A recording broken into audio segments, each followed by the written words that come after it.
बहुत प्राचीन समय की बात है। कैलाश पर्वत पर भगवान शंकर और माता पार्वती अपने दोनों पुत्रों कार्तिकेय और गणेश जी के साथ विराजमान थे। दोनों ही पुत्र माता पिता के लिए अत्यंत प्रिय थे। कार्तिकेय सुंदर, तेजस्वी और पराक्रमी थे, वहीं गणेश जी निराले स्वरूप वाले, बुद्धि और विवेक के देवता माने जाते थे। एक दिन देवताओं के बीच यह चर्चा छिड़ गई कि दोनों पुत्रों में से किसका विवाह पहले होना चाहिए। स्वाभाविक था कि यह प्रश्न माता पार्वती और भगवान शिव के सामने भी पहुंचा।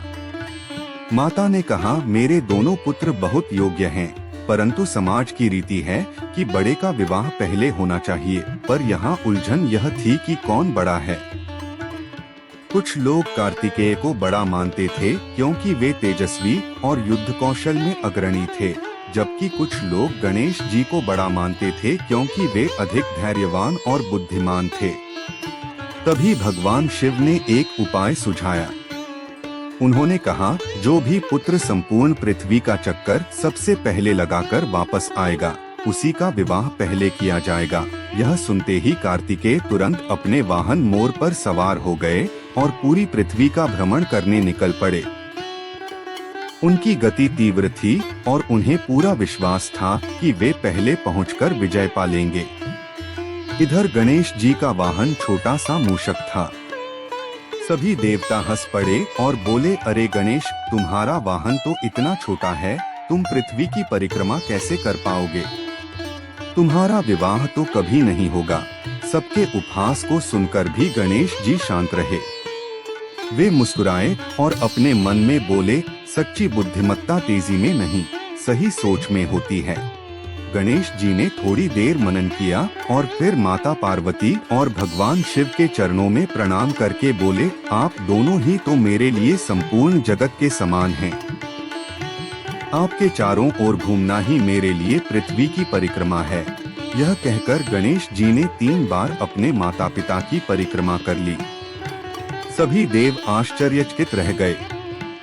गणेश जी फोल्डेड हैंड्स के साथ बोले, माता पिता ही संपूर्ण ब्रह्मांड हैं, उनकी सेवा ही सबसे बड़ा धर्म है। इसी बीच कार्तिकेय पृथ्वी का चक्कर लगाकर लौटे। उन्होंने बड़े गर्व से घोषणा की कि वे विजयी हैं।